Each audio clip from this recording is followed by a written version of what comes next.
Good morning student and welcome on my channel.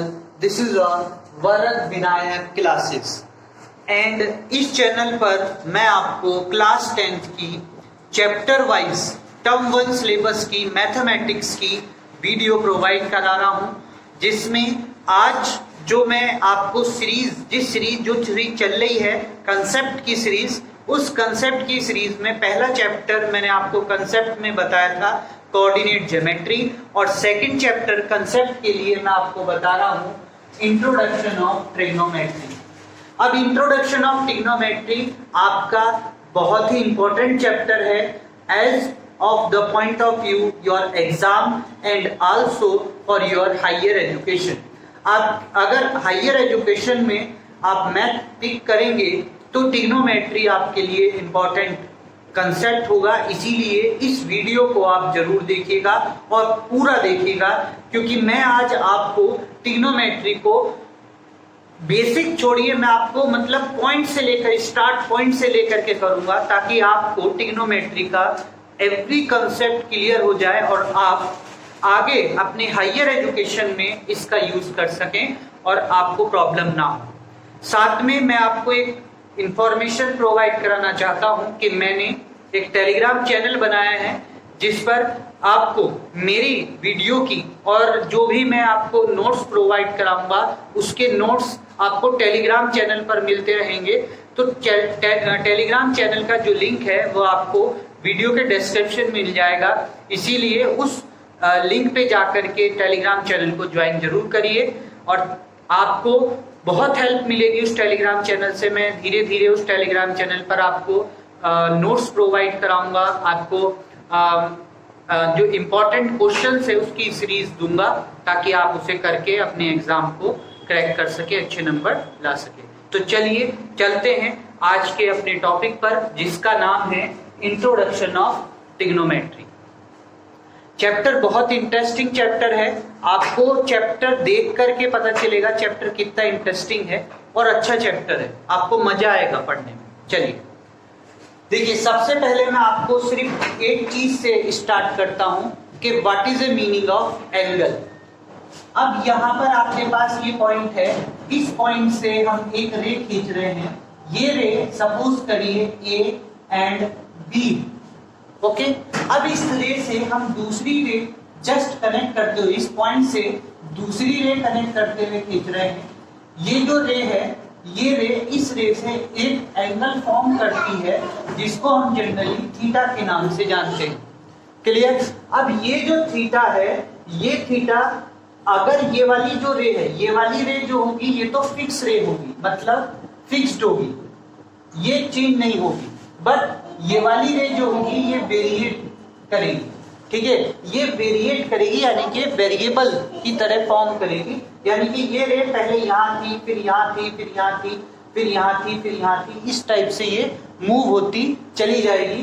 तो उससे आपके पास थीटा चेंज होती चली जाएगी, जस्ट लाइक पहले यहाँ पर आएगी, फिर ये यहाँ पर आएगी, फिर ये यहाँ पर आएगी, तो इस हिसाब से ये मूव होती चली जाएगी और ये कुछ ना कुछ आपसे एंगल इस फिक्स लाइन से बनाती हुई चली जाएगी। तो इस टाइप से आपके एंगल ड्रॉ होते हैं, यू वेरी वेल नो। अब मैं आपको एक चीज बता रहा हूं जो बच्चे बहुत गलत करते हैं, what is the meaning of anti clock and what is the meaning of clockwise. यहां पर एक वर्ड है एंटी क्लॉकवाइज, एंटी क्लॉकवाइज, और एक वर्ड आता है क्लॉकवाइज।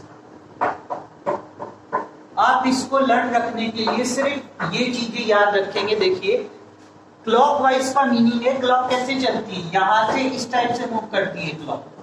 आपने देखा होगा क्लॉक में, क्लॉक इधर को चलती है, ऐसे करके मूव करके चलती है क्लॉक, तो इसको बोलते हैं क्लॉकवाइज डायरेक्शन। और एंटी क्लॉकवाइज कैसी चलती है, जैसा ये उल्टा, मतलब ये इधर से चला है, अब एंटी मतलब उल्टा, तो अब यहां से उल्टा चलेंगे, यानी कि इस टाइप से अगर हम चलेंगे यहां से इधर को, तो ये हमारे पास एंटी क्लॉकवाइज डायरेक्शन हो गई। तो इसको हम एंटी क्लॉकवाइज डायरेक्शन के नाम से जानते हैं। अब मैंने यहाँ पर ये क्लॉकवाइज और एंटी क्लॉकवाइज क्यों बताया है वो देखिए। एंगल आपके पास थीटा, एक बार तो पॉजिटिव वैल्यू रखता है और थीटा एक बार आपके पास निगेटिव वैल्यू रखेगा। अब कौन सी कंडीशन में पॉजिटिव होगी और कौन सी कंडीशन में निगेटिव होगी वो आपको इन दोनों टर्म से बताना। जैसे अगर एंटी क्लॉकवाइज चलेगा, एंगल एंटी क्लॉकवाइज, हम एंगल कहां से चला रहे हैं, इधर को चला रहे हैं ना, एंगल को यहां से इधर को मूव कर रहे हैं एंगल को, तो इसका मतलब ये किस टाइप से चल रहा है, इस टाइप से, यानी कि ये हमारा क्या हो गया, एंटी क्लॉकवाइज। और क्लॉक चलना होता तो ये यहां से ऐसे करके चलता, यानी कि यहां से नीचे की तरफ चलता तो क्लॉक हो जाता। यहाँ पर ये एंटी क्लॉकवाइज है तो ये जो एंगल होता है यहाँ से ऊपर को चलेगा तो एंटी क्लॉकवाइज चलेगा, तो इसलिए ये हो जाएगा आपका पॉजिटिव वैल्यू। एंटी क्लॉकवाइज में ये वैल्यू आपके पास पॉजिटिव होगी, क्लॉकवाइज में ये वैल्यू आपके पास निगेटिव होगी। ओके, तो जब ये फिक्स वैल्यू है और ये एक वेरिएट लेंथ है, अगर ये क्लॉकवाइज एंटी क्लॉकवाइज चलेगी, क्योंकि इधर को एंटी क्लॉकवाइज चल रही है तो एंटी क्लॉकवाइज में ये पॉजिटिव एंगल बनाती चल जाएगी।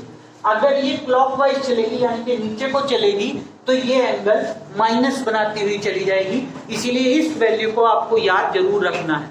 ओके, अब इसके बाद मैं आपको एक चीज बता रहा हूं, क्वाड्रेंट, ये भी आपने पढ़े हैं, ये भी आपको पता है। देखिए क्वाड्रेंट में क्या होता है, ये फिक्स है यानी कि एक्सिस है, ये फिक्स रे है और एक्सिस हमने इसे जस्टिफाई कर लिया और हम यहां से एक एंगल ड्रॉ, एक लाइन ड्रॉ कर रहे हैं इस टाइप से।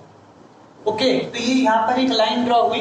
अब ये जब लाइन ड्रॉ हुई है तो इस लाइन ने इस लाइन से एक एंगल फॉर्म किया है, तो ये एंगल यहाँ से ऊपर की तरफ चल रहा है। अब ये लाइन अगर यहाँ से इधर को वेरिएट करे यानी कि यहाँ की तरफ आए और ऐसे ही यहाँ से इधर की तरफ चले तो ये कैसा हो गया आपके पास, क्लॉकवाइज डायरेक्शन हो गया, यानी कि इधर को थीटा क्या है, प्लस होता चल जाएगा। जैसे ये थीटा है फिर आगे को और आगे को वैल्यू बढ़ेगी तो यानी कि थीटा प्लस कुछ वैल्यू आ जाएगी, जो भी वैल्यू होगी, और ऐसी ही यहाँ से आगे चलेगी तो थीटा में और कुछ प्लस हो जाएगा, तो यानी कि यहाँ पर थीटा प्लस होता चला जाएगा। अब अगर ये यही लाइन यहाँ से इधर की साइड चलती है, यहाँ से मूव करती है इधर को, यानी कि इधर साइड से मूव करती है, इधर साइड को मूव करती है, तो ये आपके पास कैसा हो गया, क्लॉकवाइज डायरेक्शन हो गया। तो यानी कि यहाँ पर थीटा कैसा हो जाएगा, माइनस हो जाएगा। क्लियर, तो ये चीज आपको याद रखनी है। ये वैल्यू कौन सी होती है, 90। आपने देखा होगा क्वाड्रेंट, जब क्वाड्रेंट आपने पढ़े हैं तो यहां से लेकर के ये वाला एंगल, यहां से लेकर के यहां तक के एंगल को आप क्या डिफाइन करते हैं, यहां से लेकर के यहां तक के एंगल को, ये वाला एंगल आपके पास क्या होता है, 90। तो यानी कि अगर इधर चलेंगे तो हमारे पास पॉजिटिव हो जाएगी वैल्यू, और अगर हम इधर को चलेंगे तो ये हमारे पास निगेटिव वैल्यू की तरफ कंसीडर होगी। ये भी नीचे की तरफ आप देख रहे हैं, ये यहां से नीचे को आपके पास 90। क्लियर, तो इस टाइप से आपके पास ये वैल्यू फॉर्म होती है। अब मैं आपको ट्रिग्नोमेट्री के बेसिक कंसेप्ट पे लेके चलता हूं, कहां से ट्रिग्नोमेट्री जनरेट हुई थी। तो देखिए इसी चीज को देखिए, यहां पर आपके पास ये इस टाइप से एक्सिस है, या आप एक्स एक्सिस समझ लीजिए और ये आपके पास वाई एक्सिस समझ लीजिए। ओके, अब देखिए यहाँ पर एक लाइन हमने एक एंगल ड्रॉ कर दी, एंगल इसके साथ एक एंगल बनाते हुए लाइन ड्रॉ कर दी, तो ये वाला एंगल हमारे पास क्या हो गया, थीटा। क्लियर, ये हमने एंगल को हमने इसे क्या मान लिया है, थीटा मान लिया। अब इसके बाद इस एंगल को हमने इससे मिलाया, यहाँ पर स्ट्रेट लाइन आई है, तो ये एंगल बना जो हमारे पास 90 है। क्लियर, तो ये चीज यही हमारे पास क्या बनती है, राइट एंगल ट्रायंगल। ओके, ये हमारे लिए क्या है, राइट एंगल ट्रायंगल। अब राइट एंगल ट्रायंगल में ये वाली वैल्यू आपके पास क्या है, परपेंडिकुलर, क्योंकि ये जो है इस वाली लाइन पर सीधी आ रही है, तो यानी कि ये हमारे लिए क्या होगी, परपेंडिकुलर। और ये लाइन बेस है, यानी कि ये इसको रोक रही है, तो यानी कि ये हमारे लिए क्या होगी, बेस। जस्ट लाइक आप ऐसे समझ सकते हैं कि आपके पास ये एक बेस है, ये आप बेस है, और ये लाइन मैंने ऐसे करके ड्रॉ कर दी, तो ये इस पर आके गिर रही है, तो यानी कि ये इस पे आके गिरेगी तो ये परपेंडिकुलर हो गई, और ये इसे रोक रही है, तो इसलिए ये हमारे लिए क्या हो गया, बेस। तो हमारे लिए बेस क्या हुआ, बेस हमारे लिए ये हो गया और परपेंडिकुलर हमारे लिए ये हो गया। अब इसके बाद 90 के ठीक सामने वाली साइड को हम बोलते हैं हाइपोटेनियस। 90 के ठीक सामने वाली साइड को हम हाइपोटेनियस से डिनोट करते हैं। तो इस टाइप से हमारे पास राइट एंगल ट्राइंगल में ये 3 साइड्स होती हैं, नंबर 1 परपेंडिकुलर, नंबर 2 बेस और नंबर 3 हाइपोटेनियस। क्लियर? इन 3 साइड से मिलकर के हमारे पास कुछ रेशो जनरेट होते हैं, 3 साइड से रेशो। अब 3 साइड से रेशो हम कैसे बना सकते हैं, आप खुद सोच के देखिए। 3 साइड से रेशो, रेशो मतलब 2 क्वांटिटी आपको चाहिए। रेशो आप पिछले 9th में 8th में पढ़ते आ रहे हैं, तो रेशो के लिए क्या होना चाहिए, कम से कम 2 क्वांटिटी हमारे पास होनी चाहिए रेशो के लिए। तो इसका मतलब हमें यहाँ पर 3 साइड है, तो 3 साइडों में से कोई सी भी 2 साइड हमें लेनी होंगी एक रेशो बनाने के लिए। तो देखिए सबसे पहले हम कौन सी साइड ले रहे हैं, परपेंडिकुलर। तो हम परपेंडिकुलर ले रहे हैं, परपेंडिकुलर ले रहे हैं। देखिए यहाँ पर परपेंडिकुलर लिया और अपॉन हमने क्या कर दिया, हाइपोटेनियस। तो परपेंडिकुलर अपॉन हाइपोटेनियस हमने बना दिया, पहला रेशो हमने ये जनरेट कर दिया। ओके, दूसरा रेशो हमने क्या किया, बेस लिया, बेस के साथ हाइपोटेनियस कर दिया, तो ये हमारे पास दूसरा रेशो बन गया।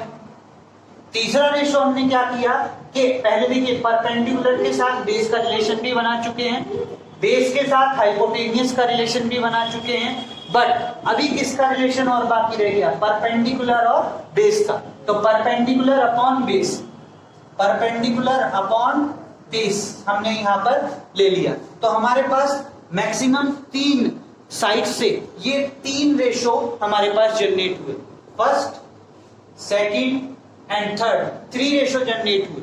ये 3 रेशो, इस रेशो को हमने नाम दिया है, जो ट्रिग्नोमेट्री होती है उसमें हमने इन रेशो को नाम दिया साइन थीटा।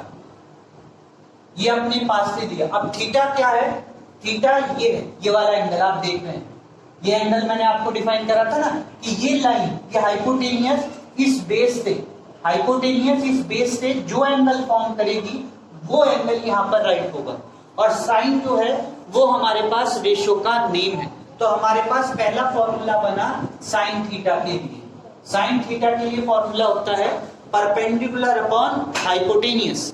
अब इसके बाद साइन के बाद हमारे पास इसका आता है कोस थीटा।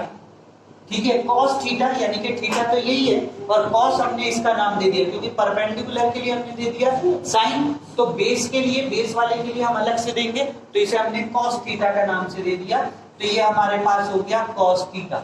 तो cos theta is equal to base upon hypotenuse. और लास्ट थिंग्स इज योर, यहाँ पर आपके हाइपोटेनियस नीचे थी दोनों, पर यहाँ पर हाइपोटेनियस नहीं है। ओके, तो ये हमारे लिए क्या बनाएगी, टेंजेंट बनाएगी। ये हमारे लिए क्या है, टेंजेंट की तरह काम करेगी। तो इसको हमने क्या बोल दिया, टेन थीटा। ठीक है, तो इसीलिए हमने इसे क्या नाम दिया, टेन थीटा। तो इस टाइप से हमारे पास 3 रेशो होते हैं, साइन, कॉस, टेन। अब साइन, कॉस, टेन हमारे पास 3 रेशो डिफाइन हुए, 1, 2 और 3। 3 रेशो हमारे पास साइन, कॉस, टेन हुए। पर अब हमें इनका उल्टा भी रखना होता है। तो जैसे साइन का उल्टा हमारे पास क्या होगा, कॉस का उल्टा हमारे पास क्या होगा, टेन का उल्टा हमारे पास क्या होगा, इस टाइप से हमारे पास इनके अपोजिट चलेंगे। तो देखिए साइन टेन थीटा का उल्टा देखिए, टेन थीटा के उल्टे को हम बोलते हैं कॉट थीटा। तो cot theta is equal to हमारे पास क्या हो जाता है, इसका उल्टा। तो उल्टा करेंगे तो ये हो जाएगा बेस अपॉन परपेंडिकुलर। क्लियर, तो ये हमारे लिए कॉट थीटा हो गया। देन आफ्टर हम नेक्स्ट चीज की तरफ चलेंगे। तो नेक्स्ट आपके पास ये टेन थीटा का उल्टा हुआ, तो टेन थीटा का उल्टा कॉट थीटा। अब इसके बाद नेक्स्ट थिंग्स आपके पास आती है कॉस। कॉस का उल्टा हमने रखा सेक थीटा। कॉस के उल्टे को हमने दिया name sec theta. Sec theta को हम क्या करते हैं, ये जब इसका उल्टा हुआ तो ये भी इसका उल्टा हो जाएगा, यानी कि एच अपॉन बी। ये आपके पास सेक थीटा होगा। अब इसके बाद नेक्स्ट थिंग्स आती है साइन थीटा। तो साइन थीटा का अपोजिट देखेंगे, साइन थीटा का अपोजिट होगा आपके पास कॉसेक थीटा। ठीक है, कॉसेक थीटा। कॉसेक थीटा का हमारे पास अपोजिट होता है क्या, इसका उल्टा, यानी कि एच अपॉन पी। ठीक है, तो इस टाइप से हम 6 रेशो इस ट्रिग्नोमेट्री में फाइंड करते हैं और इन 6 रेशो को हम बोलते हैं ट्रिग्नोमेट्रिकल रेशो, ट्रिग्नोमेट्रिक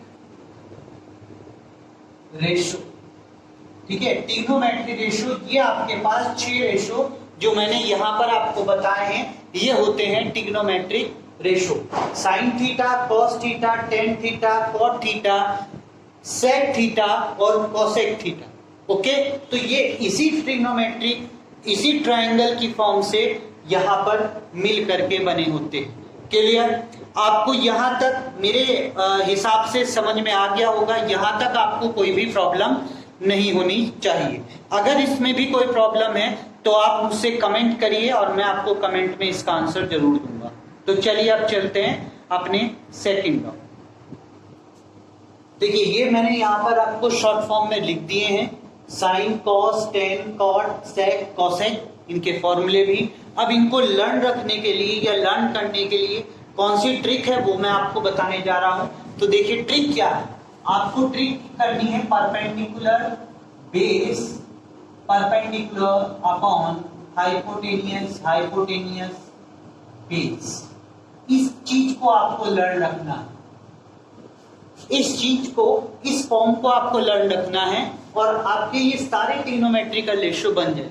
इसे लर्न रखने के लिए मेरे पास एक फॉर्मूला है, उसे आप जरूर याद रखिएगा। एक बात दोहरा लीजिए मेरे साथ ही।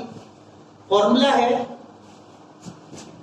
P for Pandit, P for Pandit, B for Badri, Pandit Badri, P for Prasad, Pandit Badri Prasad, H for हर, H फॉर हर, B फॉर भोले।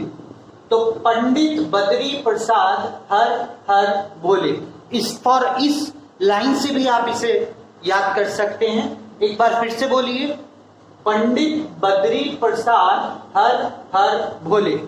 ओके, अगर आपको ये लर्न नहीं होती है तो एक और चीज है, आपको उसे भी याद, उससे भी रख सकते हैं। जैसे P for Pakistan, B for भूखा, P फॉर प्यासा।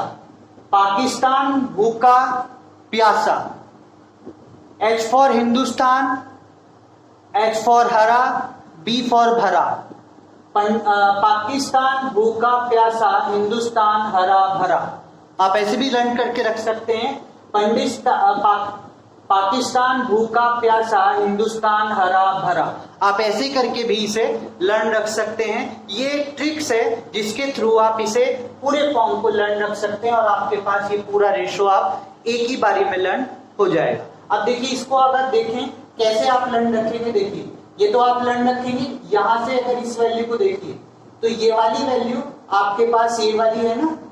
देखिए, ये वाली वैल्यू आपके पास ये है, तो यानी कि ये वाली वैल्यू आपके पास किसकी हो गई? साइन की। ओके, और ये वाली वैल्यू जो है, ये वाली वैल्यू आपके पास किसकी है? कॉस की है। ये देखिए, ये लिखा। ओके, और ये वाली वैल्यू आपके पास कौन सी है? टेन की है। देखिए, ये लिखा।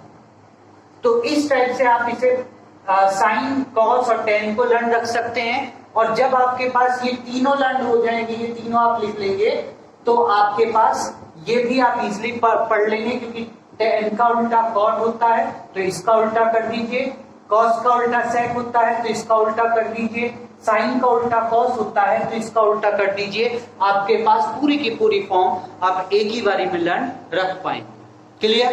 तो यहां तक तो ये आपके पास ये था। अब इसके बाद हम आते हैं अपनी इस ट्रायंगल में। ये राइट एंगल ट्रायंगल है और आप ट्रायंगल्स चैप्टर में एक थ्योरम पढ़कर आए हैं जिसका नाम था पीजीटी। पीजीटी यानी कि पाइथागोरस थ्योरम। पीजीटी का क्या नाम था? Pythagoras theorem. Okay, Pythagoras theorem. तो पाइथागोरस थ्योरम किसमें अप्लाई होती है? जब हमारे पास राइट एंगल ट्रायंगल होता है। ये भी इसमें भी इस ट्रिग्नोमेट्री चैप्टर में ये भी आपको यूज करनी पड़ेगी। तो यहाँ पर आप देखिए, ये हमारे पास बेस है, ये हमारे पास परपेंडिकुलर है और ये हमारे पास हाइपोटेनियस है। तो पाइथागोरस थ्योरम बोलती है कि perpendicular square plus base square is equal to hypo square. ये आपके पास होता है पाइथागोरस थ्योरम। तो इस पाइथागोरस थ्योरम को भी आप जरूर याद रखिए, perpendicular square plus base square is equal to hypo square. इसके थ्रू आप पाइथागोरस थ्योरम याद रखेंगे। एक बार फिर से मैं यहाँ पे राइट करके दे रहा हूं, देखिए perpendicular square plus base square is equal to hypo square. तो इसके थ्रू आप पाइथागोरस थ्योरम को याद रख सकते हैं। ये पाइथागोरस थ्योरम है जिसको आपको ट्रिग्नोमेट्री में यूज करना है। क्लियर? अब इसके बाद जो बेसिक कंसेप्ट हैं, कुछ फॉर्मूले हैं जिनको आपको लर्न रखना है। ट्रिग्नोमेट्री सिर्फ उन्हीं के बेस पर आपके पास चलेगी। जैसे नंबर 1 आपके फॉर्मूला है ये, देखिए मैंने अभी अभी आपको बोला था साइन थीटा। साइन थीटा किसका अपोजिट होता है? कोसेक थीटा का। तो यहाँ पर फॉर्मूला होगा 1 अपॉन कोसेक थीटा। तो साइन थीटा का फॉर्मूला हुआ 1 अपॉन कोसेक थीटा। और यहीं पर अगर मैं कोसेक थीटा का फॉर्मूला आपसे डिस्कस करूं तो ये इसका उल्टा कर दीजिए, तो यानी कि 1 अपॉन साइन थीटा। ये फॉर्मूला आपको याद रखना है। क्लियर? ये आपका फर्स्ट हो गया। सेकंड फॉर्मूला आपके पास क्या होगा? कॉस थीटा, यानी कि ये से यहां से यहीं से फॉर्मूले बने हैं, मैंने कोई अपने पास से नहीं बनाए। देखिए कॉस थीटा सेक थीटा का उल्टा होता है, उल्टा मतलब 1 अपॉन में, तो यानी कि cos theta is equal to 1 upon sec theta. और ऐसे ही अगर आप सेक थीटा का लर्न रखेंगे तो sec theta is equal to 1 upon cos theta हो गया। क्लियर? अब इसके बाद हमारे पास थर्ड फॉर्मूला चलता है। थर्ड फॉर्मूला है टेन थीटा के लिए, टेन और कॉट में। तो टेन थीटा हमारे लिए क्या होता है? Tan theta is equal to होता है 1 अपॉन कॉट थीटा। और कॉट थीटा इक्वल टू होता है, cot theta is equal to होता है 1 अपॉन टेन थीटा। तो ये भी आपको याद रखने हैं। ये आपके कुछ फॉर्मूले हैं जो इनसे मिल करके बने। क्लियर? अब थोड़ा सा और चलते हैं नेक्स्ट फॉर्मूले की तरफ, टेन थीटा के लिए।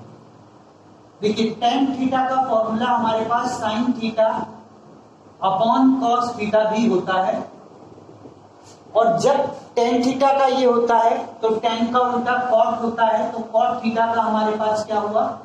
कॉट थीटा का हमारे पास हुआ, ये तो टेन का है, कॉट थीटा का इसका उल्टा यानी कि cos theta upon sine theta. अब आप कहेंगे सर कैसे?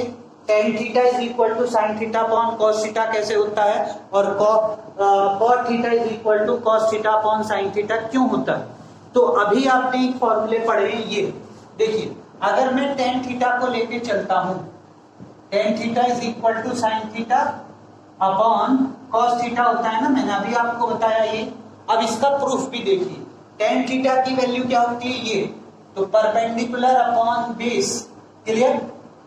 यही होती है ना। अब देखिए साइन थीटा की वैल्यू, साइन थीटा का फॉर्मूला होता है परपेंडिकुलर अपॉन हाइपोटेन्यूज। क्लियर? अब इसके बाद कॉस थीटा, कॉस थीटा का फॉर्मूला ये रहा बेस अपॉन हाइपोटेन्यूज। अब देखिए ये हाइपोटेन्यूज से हाइपोटेन्यूज कट गया तो देखिए हो गया ना परपेंडिकुलर अपॉन बेस।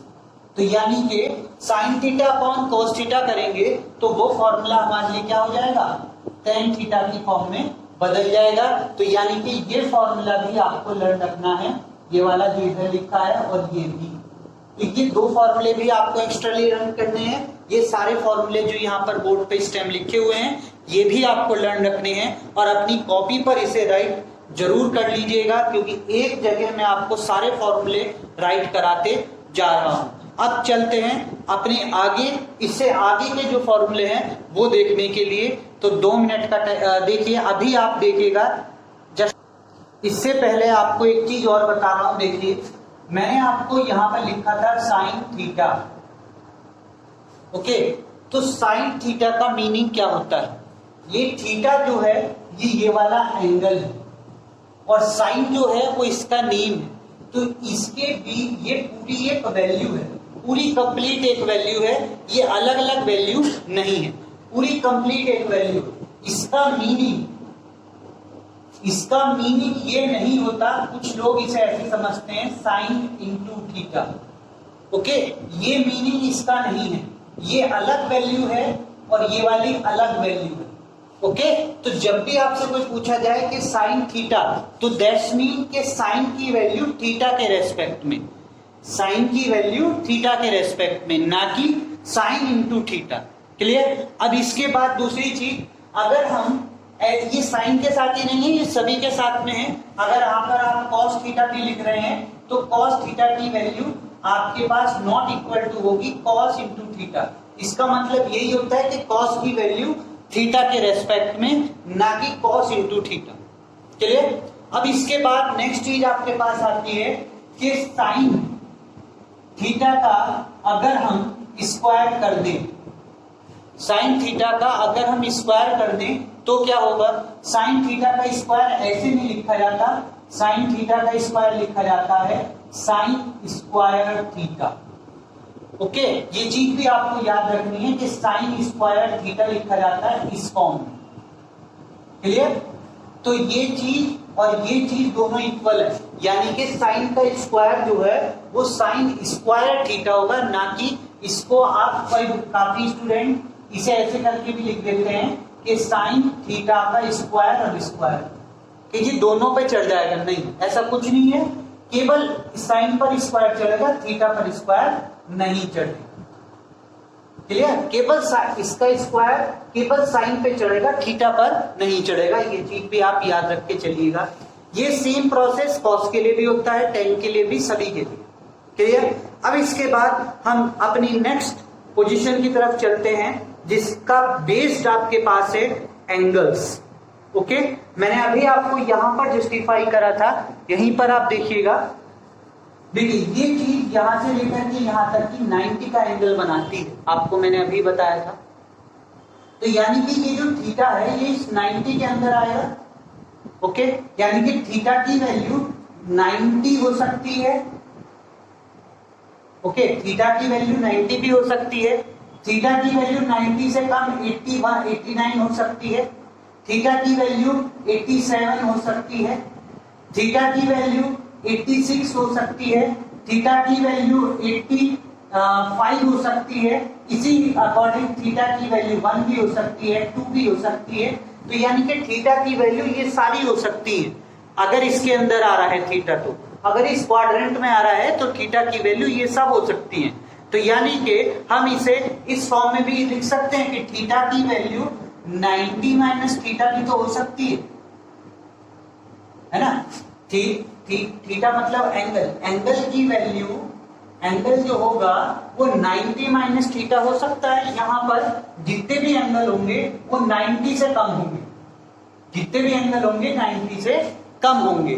तो इसका मतलब अगर ऐसी फॉर्म में आपके पास कोई वैल्यू आती है, जनरली ये चीज जो है आपके सिलेबस से, टर्म 1 के सिलेबस से कटी हुई है, ये आपके एग्जाम में पूछी नहीं जानी चाहिए।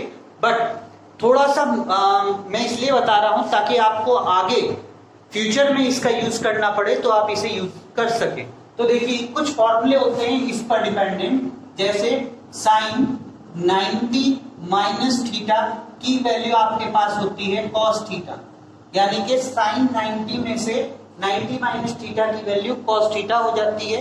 ये फॉर्मूला है। ऐसी कॉस 90 माइनस थीटा की वैल्यू आपके पास हो जाती है साइन थीटा, ये आपको याद रखना है।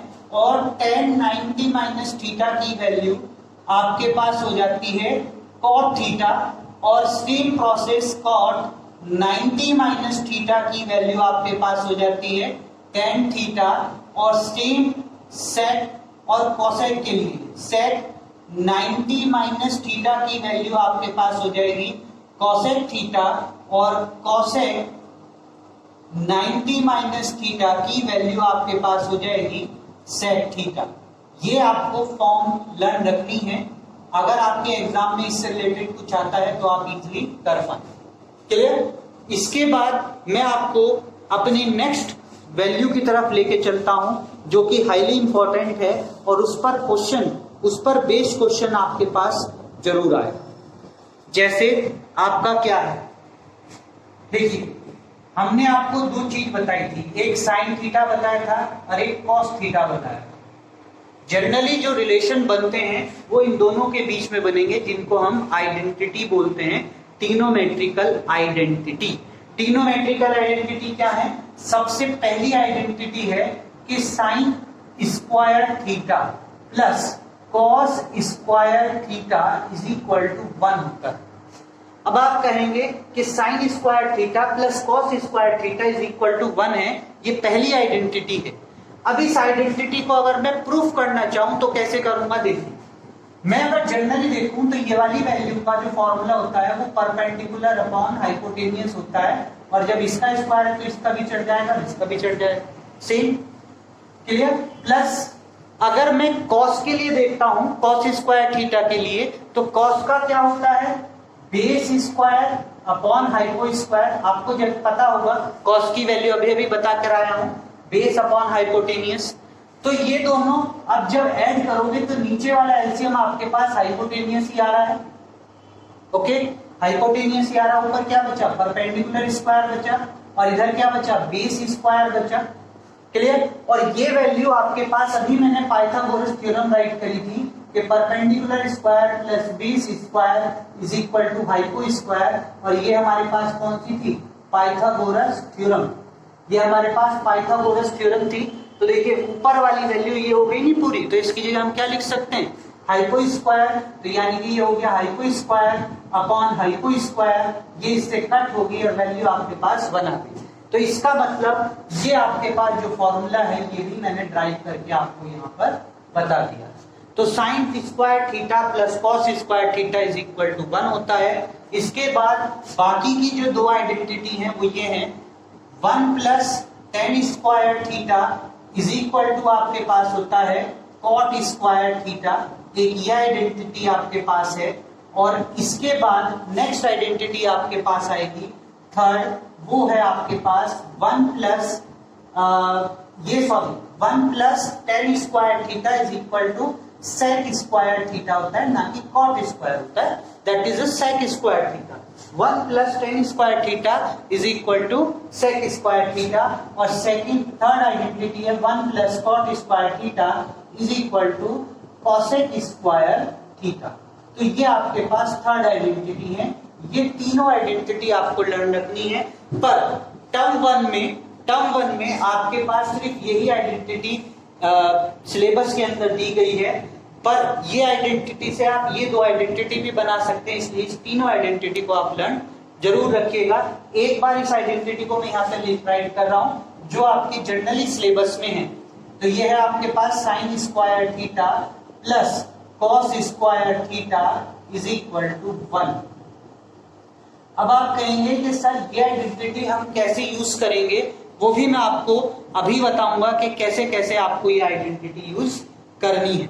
तो देखिए यहाँ पर अगर मुझे आइडेंटिटी यूज करनी है ये, तो मैं इससे वैल्यू निकालूंगा, इस वाली आइडेंटिटी से वैल्यू निकालूंगा। देखिए 1 की वैल्यू आपके पास ये होती है sine square plus cos square. अगर मैं कॉस की वैल्यू निकालना चाहूँ, मतलब केवल इसकी वैल्यू निकालना चाहूँ, तो इसको मुझे उधर राइट करना होगा। तो ये वैल्यू क्या हो जाएगी, देखिए sine square theta is equal to 1 minus cos square theta, यही हो जाएगी। तो यानी कि एक आइडेंटिटी आपके पास ये भी है जो इसी से ही मिलकर के बनी है। तो यानी कि साइन की वैल्यू 1 माइनस कॉस स्क्वायर भी होती है और साइन स्क्वायर की है ये, और केवल साइन की वैल्यू अगर मैं चाहूं तो ये जो स्क्वायर है इस पे लगा हुआ, ये जो स्क्वायर मैंने लगाया है ये स्क्वायर उधर जाकर के अंडर रूट में चेंज हो जाएगा। तो यानी कि 1 माइनस कॉस स्क्वायर थीटा बन जाएगा। तो यानी कि साइन की वैल्यू हम ये भी राइट कर सकते हैं under root 1 minus cos square theta. ये आपकी पहली आइडेंटिटी हुई। अब इसी फॉर्मूले से हम दूसरी आइडेंटिटी भी निकालेंगे। तो दूसरी आइडेंटिटी हमारे पास क्या है कि अब के मुझे कॉस की वैल्यू निकालनी है, तो मुझे साइन को उधर लेके जाना होगा इक्वल टू के दूसरी साइड। तो देखिए कॉस स्क्वायर थीटा क्या हुआ, कॉस स्क्वायर थीटा, तो ये उधर चला जाएगा तो हो जाएगा 1 माइनस साइन स्क्वायर थीटा। ठीक है, तो देखिए कॉस की वैल्यू साइन के टर्म में ये हो गई। अब इससे अगर मुझे केवल कॉस की वैल्यू निकालनी है तो क्या हो जाएगा, देखिए कॉस थीटा, ये स्क्वायर है, ये स्क्वायर उधर जाकर के अंडर रूट में चेंज हो जाएगा, यानी कि 1 माइनस साइन स्क्वायर थीटा हो जाएगा। तो इस टाइप से एक आइडेंटिटी से हम दो आइडेंटिटी निकाल सकते हैं। सेम सिचुएशन हम यहाँ पर करेंगे और सेम ही हम यहाँ पर भी कर सकते हैं। इन दोनों से आप दो आइडेंटिटी, दो आइडेंटिटी, इससे भी और इससे भी मुझे निकाल के दिखाइएगा और कमेंट बॉक्स में इन दोनों आइडेंटिटी को जरूर राइट करके दिखाइएगा कि इन दो से आपकी कौन कौन सी दो आइडेंटिटी बन सकती हैं। वैसे तो ट्रिग्नोमेट्री बस यही है और इसी पर आपके पास ट्रिग्नोमेट्री कंप्लीट होती है, बट इसके बाद हाईली इंपॉर्टेंट चीज जो कि अभी आपकी रह गई है कि थीटा की वैल्यू कहाँ क्या क्या होती है और किस किस थीटा की वैल्यू के लिए आप यहाँ पर इसको यूज करेंगे वो भी मैं भी आपको बताऊंगा। तो देखिए वो अब आपके सामने है, ये देखिए ये आपके पास टेबल साइन की जो थीटा की जो वैल्यू होती है आपके पास, थीटा की जो वैल्यू होती है वो ये हो सकती है हमारे पास हमारे इस हमारी क्लास 10th के हिसाब से, हमारी क्लास 10th के लेवल के अकॉर्डिंग जो थीटा की वैल्यू है वो आपके पास या तो 0 हो सकती है या 30 हो सकती है या 45 हो सकती है या 60 हो सकती है या 90 हो सकती है अभी तक। तो इन 5 वैल्यू में से आपको कोई सी भी वैल्यू पूछी जा सकती है। जैसे आपसे कोई पूछ लेंगे साइन की वैल्यू बताइए, साइन के लिए वैल्यू बताइए कि साइन 0 की वैल्यू कितनी होगी, साइन 30 की वैल्यू कितनी होगी, साइन 45 की वैल्यू कितनी होगी, साइन 60 की वैल्यू कितनी होगी या साइन 90 की वैल्यू कितनी होगी। तो इसके लिए इस टेबल को बनाने के लिए आपके पास एक ट्रिक है, वो ट्रिक अभी आप बोर्ड पे देखिए। सबसे पहले हमें क्या करना होगा कि वैल्यू रखिए 0, ट्रिक है ये, ट्रिक के थ्रू आप वैल्यू कैसे निकालेंगे। 0 रखिए, फिर इधर 1 रखिए, इधर 2 रखिए, इधर 3 रखिए, इधर 4 रखिए। लास्ट वैल्यू सबसे बड़ी कौन सी है, 4 है। 4 से सबको डिवाइड दे दीजिए, लास्ट की सबसे बड़ी वैल्यू जिससे सबको डिवाइड देना है। तो upon 4 upon 4 upon 4 upon 4 upon 4 सबको डिवाइड दे दिया। अब इसके बाद जो वैल्यू कट सकती है उन्हें आप काट दीजिए। जैसे ये कट सकती है तो 1 2, ये कट सकती है 1 टाइम। अब इसको देखेंगे, ये वाली वैल्यू को डिवाइड देंगे तो वैल्यू क्या देगी 0। इसको करेंगे तो ये एट रहेगी 1/4। इसको करेंगे करा है तो ये 1/2 हो गई है। इसको करेंगे तो ये एट रहेगी 3/4 और ये वाली वैल्यू आपके पास 1 हो गई है। तो इस टाइप से आप अपनी सारी वैल्यू को राइट कर लीजिए। इसके ऊपर अंडर रूट को चढ़ा दीजिए, अंडर रूट डालिए। तो ये जैसे अंडर रूट आप डालेंगे तो ये वाली वैल्यू आपके पास एग्जैक्ट सिचुएशन में आ जाएगी, जो कि हमारे पास आएगी साइन की वैल्यू। जैसे ही आप अंडर रूट डालेंगे, जब अंडर रूट पे 0 करोगे तो 0 का अंडर रूट तो 0 ही होता है। 1/4 का 1 का अंडर रूट 1, 4 का अंडर रूट 2 हो जाएगा। 4 किसका अंडर रूट होता है, 2 का होता है तो 2 हो जाएगा। ऐसे इसका करेंगे, देखिए 1 का अंडर रूट तो 1 ही रहेगा, पर 2 का अंडर रूट 2 हो जाएगा। क्लियर। अब इसके बाद इस पे आ जाएंगे, रूट 3 का तो 3 का कोई अंडर रूट होता नहीं तो अंडर रूट 3 आया, और 4 का हमारे पास 2 हो गया, और 1 का अंडर रूट 1 होता है। ये वैल्यू हमारे पास साइन की हो गई। तो जब साइन की वैल्यू हमारे पास आ जाती है, ये भी एक रूल है कि अगर हमारे पास साइन की वैल्यू हमें लर्न है तो बाकी रेशो की वैल्यू हम इसी की हेल्प से निकाल सकते हैं। तो इसीलिए सबसे पहले हमें साइन की वैल्यू पता होनी चाहिए कि साइन की वैल्यू हम कैसे निकालते हैं। फिर से एक बार एक्सप्लेन कर रहा हूं साइन की वैल्यू के लिए। देखिए साइन की वैल्यू के लिए आपको क्या करना है, सबसे पहले 0, फिर 1, फिर 2, फिर 3, फिर 4 ले लीजिए, और फिर सबसे बड़ा क्या है 4 है। 4 से सबको डिवाइड दे दीजिए, यहां पर भी, यहां पर भी, यहां पर भी, यहां पर भी, यहां पर भी 4 से सबको डिवाइड दे दिया। अब इसको सॉल्व कर लीजिए। जैसे ही सॉल्व करोगे, 0 को सॉल्व करोगे तो 0 हो जाएगा, 0/4 0। इसको सॉल्व करोगे 1/4 है तो 1/4 ही हो जाएगा, जो कि कट तो कुछ रहा ही नहीं। इसको सॉल्व करोगे तो 2 1 जा 2, 2 2 जा 4, यानी कि 1/2 हो जाएगा। और इसको करोगे तो ये एट इज इट रहेगा 3/4, और इसको करोगे तो ये वैल्यू आपके पास 1 हो जाएगी, क्योंकि 4 1 जा 4 होता है। अब इसका अंडर रूट आप सब पे चढ़ा दीजिए सारी वैल्यू पर। जैसे ही अंडर रूट चढ़ाओगे, इसका अंडर रूट 0, इसकी वैल्यू 1 की 1, 4 का 2, इसका 1 का 1 का रूट 1 हो जाता है, और 2 का अंडर रूट 2 ही रहेगा। और इसके बाद 3 का अंडर रूट कुछ नहीं होता तो under root 3 eight is it, और 4 का अंडर रूट 2, और यहाँ पर 1 का अंडर रूट 1, साइन की वैल्यू आ गई। अब इसके बाद आप कॉस की निकाल सकते हैं। कॉस की निकालना बहुत इजी है, यहाँ पर कॉस लिखिए और कॉस के बाद यहाँ से ये वाली वैल्यू इधर की साइड राइट करके चल जाएगी। ये 1 यहाँ पर, ये वाली वैल्यू यहाँ पर √3/2, ये वाली वैल्यू यहाँ पर, मतलब इनको एक्सचेंज करना है। ये यहाँ से उठा करके यहाँ लिखना है। 90 को 0 पे लाना है, 60 को 30 पे लाना है, 45 को 45 के प्लेस पे रखना है, 30 को 60 के प्लेस पे ले जाना है और 0 को 90 के प्लेस पे ले जाना है। तो कॉस की वैल्यू भी आपके पास ही आ गई। क्लियर? अब इसके बाद आपके पास कौन सी वैल्यू आएगी? अब आपके पास आएगी tan की वैल्यू। तो अब आप tan की वैल्यू निकाल लेंगे। tan की वैल्यू देखिए कैसे आएगी। ओके, tan की वैल्यू निकाल लेंगे। तो tan की वैल्यू के लिए आपके पास यहाँ पे लिखिए tan। तो tan की वैल्यू कैसे होती थी? मैंने आपको पहले भी बताई थी कि sine upon cos, sine upon cos, sine के अपॉन में कॉस कर दीजिए। साइन के अपॉन में कॉस करेंगे तो यानी कि 0/1। तो 0/1 0 होता है, ये चीज यहाँ पे याद रखिएगा। 0/1 0, 1/0 इंफिनिटी। तो यहाँ पर ये 1/0 होगा, ये वाली वैल्यू इंफिनिटी हो जाएगी। अब ये चीज देखिए, इसके अपॉन ये करोगे तो 2 से 2 कट जाएगा, √3 आ जाएगा। ऐसे ये करेंगे तो इसके अपॉन ये करोगे तो वैल्यू क्या आ जाएगी? 1।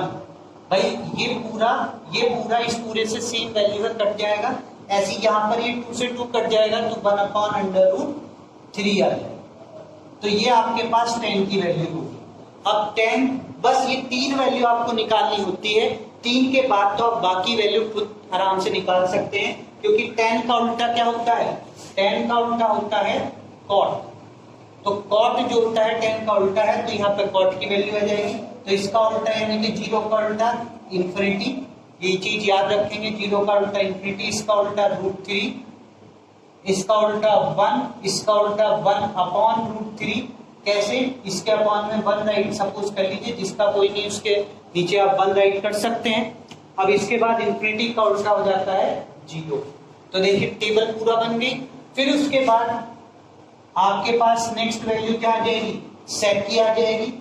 और सेक के बाद नेक्स्ट वैल्यू आपके पास किसकी आ जाएगी? कॉसेक की आ जाएगी। तो कॉसेक की वैल्यू भी आप राइट कर लीजिए नीचे की तरफ। ठीक है, कॉसेक की आ जाएगी, ये सेक की आ जाएगी, तो कॉसेक की नीचे आ जाएगी। अब देखिए सेक जो होता है वो किसका उल्टा होता है? कॉस का।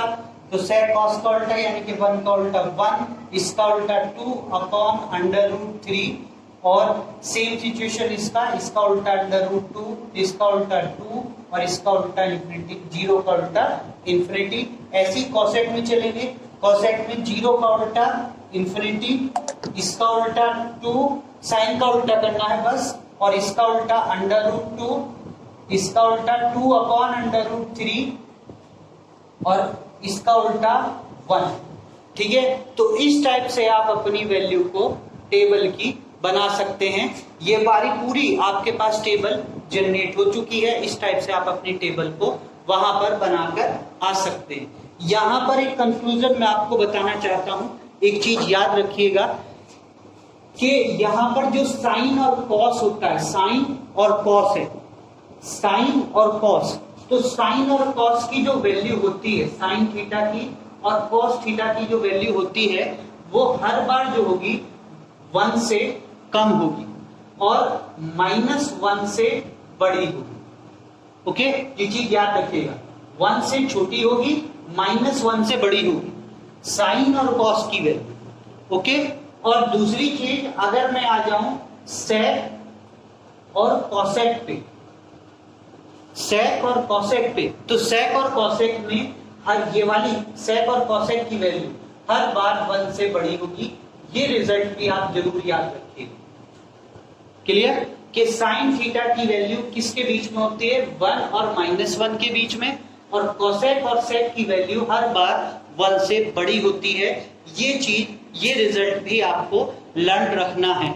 ओके, और लास्ट फाइनल थिंग्स क्या है? अगर आपके पास ट्रिग्नोमेट्री से रिलेटेड कोई भी इक्वेशन बना करके दे दी जाए, जैसे मैंने आपसे बोला यहाँ पे sign square theta plus cos square theta plus tan theta, ये इक्वेशन इस फॉर्म में मैंने आपको बना के दे दी है।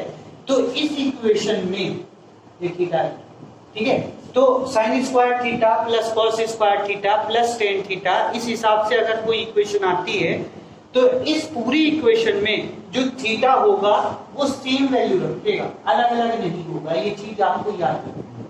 अगर एक इक्वेशन आपके पास कोई भी दे रखी है थीटा के फॉर्म में, तो थीटा की जो वैल्यू है वो तीनों वैल्यू के लिए सेम ही होगी, इसके लिए भी, इसके लिए भी और इसके लिए, तीनों वैल्यू के लिए सेम होगी। तो नाउ आपका ये चैप्टर ओवर होता है। ट्रिग्नोमेट्री को मैंने पूरे वन शॉट वीडियो में आपको एक्सप्लेन कर दिया है। इससे ज्यादा टेक्नोमेट्री आपके सिलेबस में नहीं है। एक्स्ट्रा भी मैं बता चुका हूं, जो आपके सिलेबस में टर्म 1 में कट चुका है वो भी मैंने आपको बता दिया है। तो अब आप अपने घर पर बैठ के इस चैप्टर को प्रिपेयर करिए ताकि आपके मार्क्स एग्जाम में बहुत अच्छे आ सकें, और ट्रिग्नोमेट्री से आपका क्वेश्चन आएंगे ही और बढ़िया आएंगे, तो आप इजीली कर भी पाएंगे। इन ट्रिग्नोमेट्री से रिलेटेड जो आपके इंपॉर्टेंट क्वेश्चन है उसकी सीरीज भी मैं आपको जल्दी प्रोवाइड कराऊंगा, और पहले भी करा चुका हूं। अभी मेरे पास उस सीरीज में इंपॉर्टेंट क्वेश्चन की 6 वीडियोस मैं बना चुका हूं। उस पर इंपॉर्टेंट क्वेश्चंस पर सारे मिक्स करके, सारे चैप्टर्स के मिक्सिंग आपको मैं बना चुका हूं, तो वो वीडियो जरूर देखिए। इसके बाद में चैप्टर वाइज वीडियो लेकर आऊंगा इंपॉर्टेंट क्वेश्चंस की, साथ में ट्रिक भी बताऊंगा कि किस ट्रिक से आप इजीली उन क्वेश्चंस को कर सकते हैं। क्लियर? अगर आपको ये वीडियो पसंद आई है तो प्लीज मेरे चैनल को लाइक करना ना भूलें, और चैनल को सब्सक्राइब भी जरूर करें, क्योंकि हमारी मेहनत आप ही हैं। आप ही अगर हमारे चैनल को सपोर्ट करेंगे, सब्सक्राइब करेंगे और पूरी वीडियो देखिए। मैंने आपको पूरी वीडियो में पूरा चैप्टर बताया है, वीडियो को स्किप करके मत देखिएगा, तो आपको चैप्टर समझ में नहीं आएगा। जहाँ पे जो कंसेप्ट है वो आपको क्लियर हो जाएंगे अगर आप पूरी वीडियो को कंटिन्यूअसली देखेंगे। और साथ में टेलीग्राम चैनल को ज्वाइन करना ना भूलें। मैं फिर से रिपीट कर रहा हूँ कि टेलीग्राम चैनल पर आपको इंपॉर्टेंट क्वेश्चंस की सीरीज प्रोवाइड जरूर कराई जाएगी। Clear? Thank you for you watching this video. Thank you very much.